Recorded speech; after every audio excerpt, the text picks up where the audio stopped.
பெருஞ்சீரகம் அது கூட ஓமம் எல்லாம் வறுத்து போட்டு அதை சாப்பிடுவாங்க. இது வந்து பெருஞ்சீரகம். பெருஞ்சீரகத்தில் என்ன செய்யணும்னா, நான் அதை வந்து காமிக்க நான் விட்டுட்டேன். கொஞ்சோண்டு உப்பு, மஞ்சத்தூள் இப்படி கையில் போட்டுக்கணும். தண்ணி போட்டு இப்படி பிசையணும். தண்ணி கொஞ்சமாக ஊற்றி இப்படி தொளிச்சு விட்டு பிசைஞ்சு விட்டு காய போடணும்.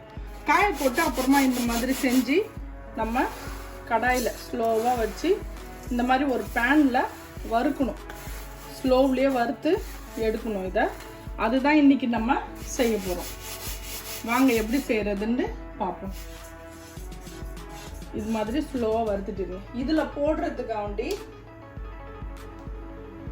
ஓமம், இது வந்து நல்லா செரிமானத்துக்கு, நம்ம எது சாப்பிட்டாலும் இது கூட நம்ம போட்டு கலந்து வைக்கும் போது இது வந்து நல்லா செரிமானம் கொடுக்கும். அதனால் ஓமம் 2 ஸ்பூன். இது வந்து நல்லா டேஸ்ட்டு நமக்கு வரணுன்றதுக்காண்டி இது 3 ஸ்பூன் எடுத்துருக்கேன். இது என்ன அப்படின்னா தனியாவோட அந்த இதெல்லாம் இதெல்லாம் எடுத்துட்டாங்க, தோலெல்லாம் எடுத்துட்டு இதை அரைச்சி இந்த மாதிரி கடையில் கிடைக்கும். தனியா சீடு. இது வந்து என்னன்னா ஃப்ளாக் சீடு. இது நான் 1 ஸ்பூன் எடுத்துருக்கேன். இது உடம்புக்கு ரொம்ப நல்லது. நம்ம வந்து இது பெண்களுக்கு முக்கியமாக இது ரொம்ப நல்லது. இது நம்ம பாலில் வேக வச்சு கூட இது குடிக்கலாம். வயிறு வலி, இந்த மாதிரி மாசமாக இருக்கிற பொண்ணுங்க எல்லாம் இந்த மாதிரி குடிக்கலாம். 2வது மாதம் வரலன்றப்ப நம்ம இதை குடிச்சாக்கா வரும். இது கொஞ்சம் சூடு உள்ள பொருள். இதை நம்ம சாப்பிட்லாம். இது வந்து நம்ம இப்படியே சாப்பிட்லாம். இது வந்து கொஞ்சம் கொழப்பு தன்மை இருக்கும். அதனால இது ரொம்ப நல்லது. குழந்தைங்களுக்கு கொடுக்கணுன்றதுனால இது வந்து இனிப்பு இது இருக்குது பார்த்தீங்களா.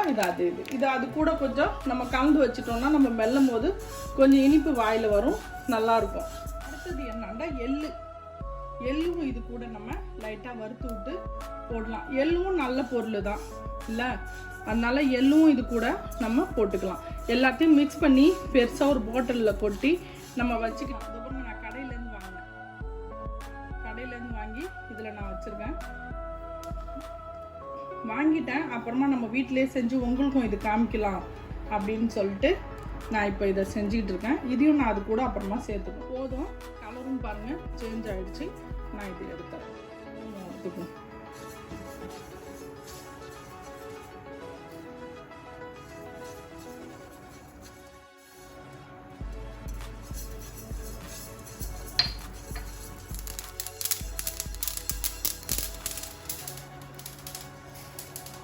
எதுவுமே வறுக்கிறது வந்து தீஞ்சிடக்கூடாது, தீயாம வறுக்கணும்.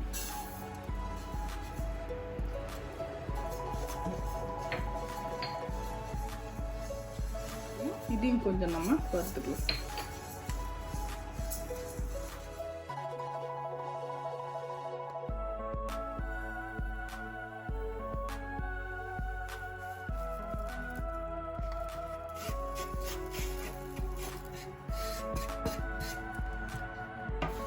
எல்லாத்தையும் இந்த மாதிரி மிக்ஸ் பண்ணிக்கணும்.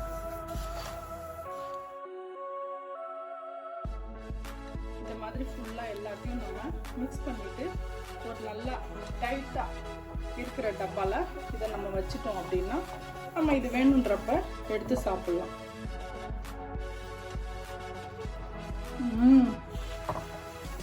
செம்மையாக இருக்குது. இது மாதிரி நீங்களும் இதே மாதிரி மவுத் ஃப்ரெஷ்னர் நீங்களும் செஞ்சு வீட்டில் வச்சுட்டு வர்ற கெஸ்ட்டுங்களுக்கும் கொடுங்க, நீங்களும் சாப்பிடுங்க. இது உங்களுக்கு பிடிச்சிருந்துச்சுன்னா லைக் பண்ணுங்கள், ஷேர் பண்ணுங்கள், கமெண்ட் பண்ணுங்கள், மறக்காமல் பெல் பட்டன் கிளிக் பண்ணுங்கள். இன்ஷா அல்லாஹ் இன்னொரு வீடியோவில் வந்து நான் சந்திக்கிறேன்.